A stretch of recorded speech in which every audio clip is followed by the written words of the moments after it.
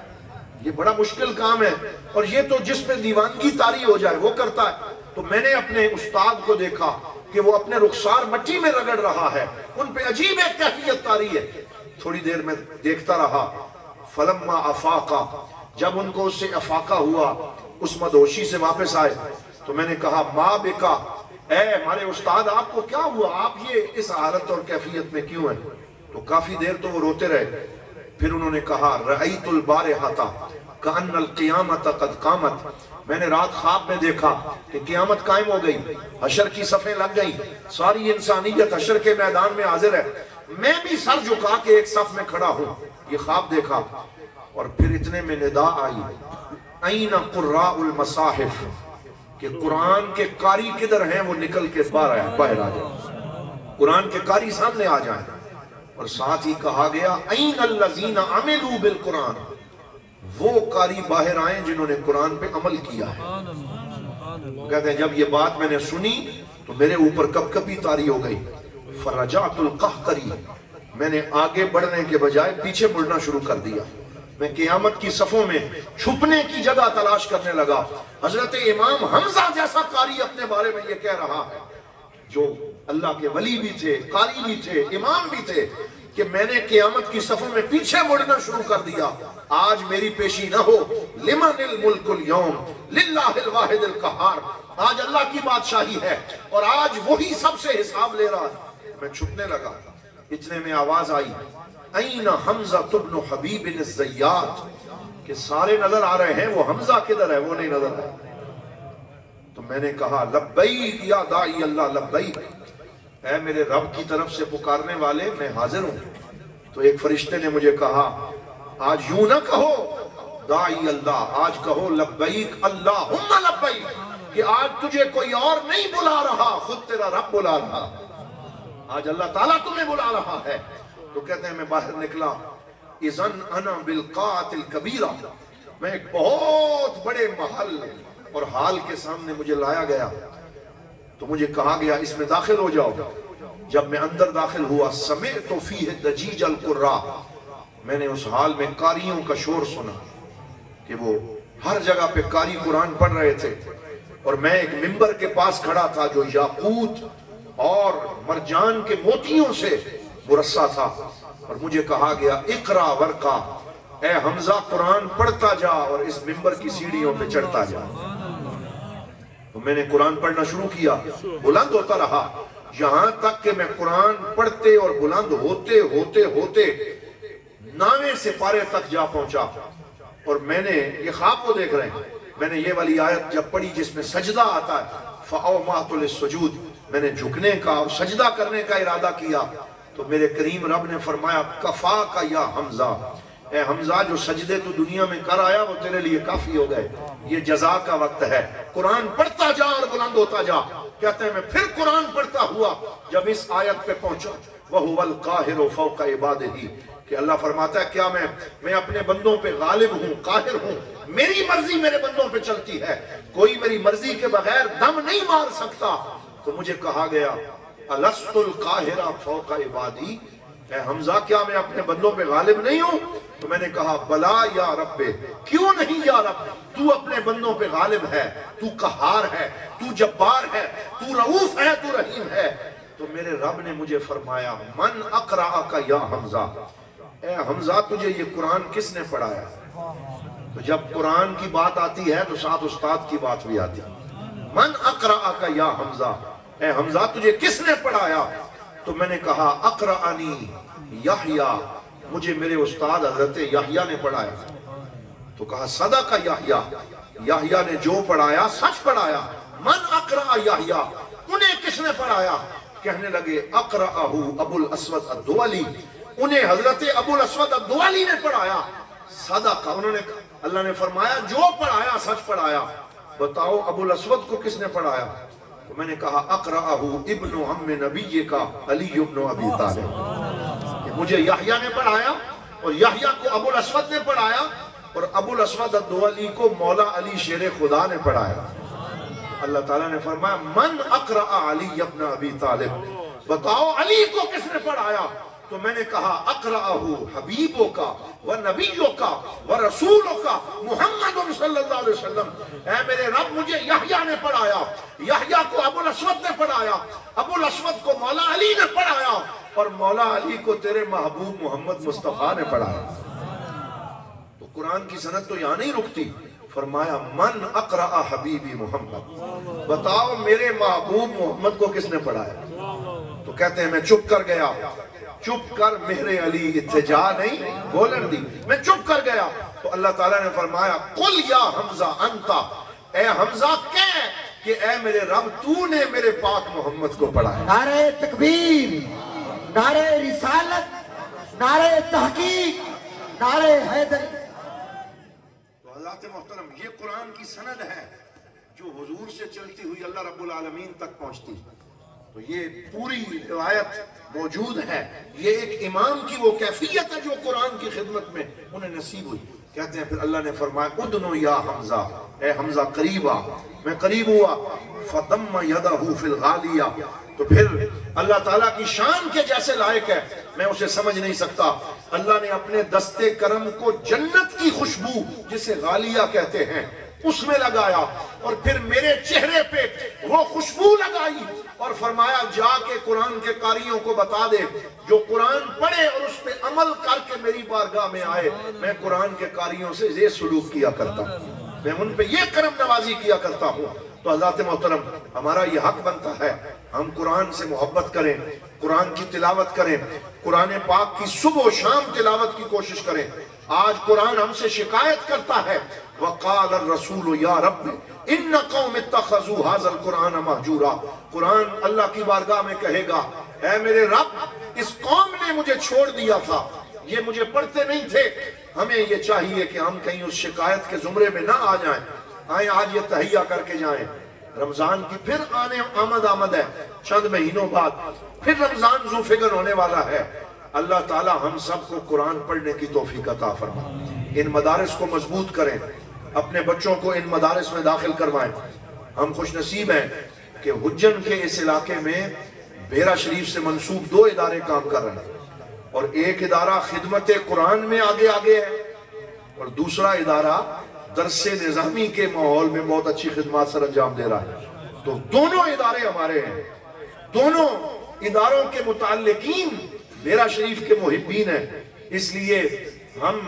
کوئی دوئی اور تفریق والے نہیں ہیں بلکہ ہم انہیں بھی سلام کرتے ہیں اور انہیں بھی سلام کرتے ہیں اور دونوں اداروں کے لیے دعا گو ہے، اللہ دونوں کو کامیاب کرے، انہیں محنت کرنے کی توفیق دے۔ ایک دفعہ میں آپ کو ایک بات بتاؤں، میں امریکہ جب گیا تو وہاں قبلہ پیر صاحب نے میری ڈیوٹی لگائی مسجد بیت الکرم، ایک مسجد وہاں آج بھی ہمارا سینٹر ہے بھیرا شریف کا نیو یارک میں، میں وہاں بطور امام ڈیوٹی دیتا رہا۔ تھوڑے ہی عرصے میں ہمارے ایک اور دوست بھیرا شریف کے ہی تھے، انہوں نے ساتھ ہی 2-4 گلیوں کے فاصلے پہ بھیرا شریف کا دوسرا ادارہ کھول دیا۔ تو یہ بھی اور وہ بھی ہم جو ہے وہ چی بچبی ہو گئے، سارے سراپا احتجاج ہو گئے۔ ہم نے کہا جناب علاقہ ایک ہے، چند گلیوں کا فرق ہے، یہ بھی بھیرا شریف کا ادارہ وہ بھی بھیرا شریف کا ادارہ۔ تو جناب میں نے بڑی پریشانی کے عالم میں امریکہ سے بھیرا شریف فون کیا، حضور دیوان کریم حضرت قبلہ پیر محمد امین الاسناد شاہ صاحب دامت برکاتہم العالیہ ہمارے آقائے نعمت، ٹیلی فون مل گیا کال پہ۔ میں نے بڑے ادب سے عرض کی حضور یہاں بڑی ناگفتہ بے صورتحال ہے کہ آپ کے چاہنے والے، آپ کے مریدین اور تلامذہ جو ہیں وہ تھوڑے سے فاصلے پہ 2 ادارے انہوں نے بنا لیے ہیں، تو حضور ہمارے لیے کیا حکم ہے؟ کیا یہ ایک ادارے میں جمع نہیں ہو سکتے؟ کیا ان کی یہ فرقت وحدت میں نہیں بدل سکتی؟ تو میرے حضور غریب نواز نے ٹیلی فون پہ امریکہ میں مجھے ارشاد فرمایا کہ اس کی پریشانی نہ کرو، یہ قدرت کے اپنے فیصلے ہوتے ہیں، پہلے ایک جگہ پہ اللہ کا ذکر ہوتا تھا، اب 2 جگہ پہ وہ الگ الگ محنت کریں گے۔ اور ساتھ آپ نے یہ آیت پڑھی وَفِي ذَلِكَ فَلْيَتَنَافَسِ الْمُتَنَافِسُونَ، کہ میرے نبی نے فرمایا ہے کہ لوگ سیاست میں مقابلے کرتے ہیں، لوگوں کو مقابلہ کرنا ہو تو دین کی خدمت میں مقابلہ کرنا چاہیے۔ اور ساتھ آپ نے ایک عجیب سی مثال دی جو اس وقت تو مجھے سمجھ نہ آئی، آج مجھے سمجھ آئی۔ یعنی بزرگوں کے سمجھانے کے اپنے طریقے ہوتے ہیں۔ مجھے فرمانے لگے تم فیصل آباد چلے جاؤ کپڑے کی مارکیٹ میں، تو وہاں کپڑے کی مارکیٹ میں 10 دکانیں اگٹھی کپڑے والی ہوتی ہیں، 100 دکانیں ساری کپڑا بیچنے والی ہوتی ہیں۔ تو وہاں کوئی یہ تو نہیں کہتا کہ بھائی میں بھی کپڑا بیچ رہا ہوں، تو بھی ساتھ کپڑا بیچ رہا ہے، تیسرا بھی کپڑا بیچ رہا ہے، تم کہیں اور جا کے دکان بناؤ۔ فرمایا جس کی کوالٹی بہتر ہوگی، جس کا لوگوں سے سلوک اچھا ہوگا، جس کی ڈیلنگ بہتر ہوگی، جس کی خدمت خلق اچھی ہوگی، اس دین کی خدمت کے مقابلے میں اللہ اسے زیادہ ترقی عطا فرمائے گا۔ تو اس پہ مجھے حضور کی حدیث یاد آ گئی، سرکار نے فرمایا کہ لا حسد الا فی اثنتین، کہ 2 چیزوں کے علاوہ کسی میں حسد کرنا جائز نہیں۔ آپ حیران ہوں گے، ہم تو کہتے ہیں حسد کسی چیز میں جائز نہیں، لیکن میرے پاک نبی صلی اللہ علیہ وسلم نے فرمایا 2 چیزوں کے علاوہ کسی چیز میں حسد کرنا جائز نہیں۔ اب وہاں اس حسد سے مراد رشک ہے، وہ کیا ہے؟ فرمایا رجل آتاہ اللہ مالا فانفقہ فی سبیل اللہ، ایک ایسا بندہ جسے اللہ نے مال دیا، وہ اس مال پہ سانپ بن کے نہیں بیٹھا، بلکہ صبح و شام اس مال کو اللہ کی راہ میں تقسیم کرتا ہے۔ تو تم بھی اس پہ رشک کرو اور اس کے ساتھ مقابلے کی کوشش کرو۔ وہ 1000 خرچ کرتا ہے، تم 2000 خرچ کرو، تو اس معاملے میں حضور نے فرمایا رشک کرو نہ، آؤ۔ اور دوسرا کیا؟ رجل آتاہ اللہ علما فیعلم الناس، فرمایا وہ بندہ جسے اللہ نے علم عطا فرمایا، وہ علم کو روکتا نہیں ہے بلکہ صبح و شام اللہ کی مخلوق میں علم تقسیم کرتا ہے۔ فرمایا اس میں رشک کرو، اس میں مقابلہ کرو۔ لہٰذا ہم دونوں اداروں کو کہتے ہیں کہ آپ خیر کی مسابقت میں ہیں۔ کس کی مسابقت کے اندر ہیں؟ خیر کی مسابقت ہے۔ وہ 2 کمرے بنائیں، آپ 4 بنائیں، اور یہ ادارے بڑھتے چلے جائیں، اور ان اداروں سے دین کی تبلیغ ہو۔ یہاں سے 15 فارغ ہوئے ہیں، وہاں سے 20 فارغ ہوں، پھر یہاں سے 30 فارغ ہوں، تو یہ حجن کا بھی فائدہ ہے، یہ اس علاقے کا بھی فائدہ ہے کہ یہاں سے دین کے خدام تیار ہوں گے۔ اور جیسے بھیڑا کو کل کوئی پھیڑیوں کی وجہ سے جانتا تھا، کوئی مہندی کی وجہ سے جانتا تھا، کوئی میتھی کی وجہ سے جانتا تھا، آج پوری دنیا میں بھیڑے کی پہچان مہندی نہیں، بھیڑے کی پہچان پھینیاں نہیں، بھیڑے کی پہچان پیر محمد کرم شاہ الازہری ہے، بھیڑے کی پہچان دارالعلوم محمدیہ غوثیہ ہے، بھیڑے کی پہچان علماء ہیں، بھیڑے کی پہچان ضیاء القرآن اور ضیاء النبی ہے۔ آپ اتنی محنت کریں کہ یہ ادارے اس علاقے کی پہچان بن جائیں، اور لوگ کہیں کہ حجن وہ جگہ ہے جہاں سے دین کے علماء تیار ہوتے ہیں، جہاں سے پکے حافظ اور قاری تیار ہوتے ہیں۔ آپ ایسی محنت کریں تو اللہ تعالیٰ ان اداروں کو ترقی عطا فرمائے، ان کو عروج عطا فرمائے۔ میں آپ سب کا شکر گزار ہوں کہ اتنی دیر سے آپ بیٹھے ہیں، پھر بھی آپ نے ان معروضات کو بڑی محبت سے سنا۔ اللہ تعالیٰ آپ سب کو سلامت رکھے۔ وآخر دعوانا ان الحمدللہ۔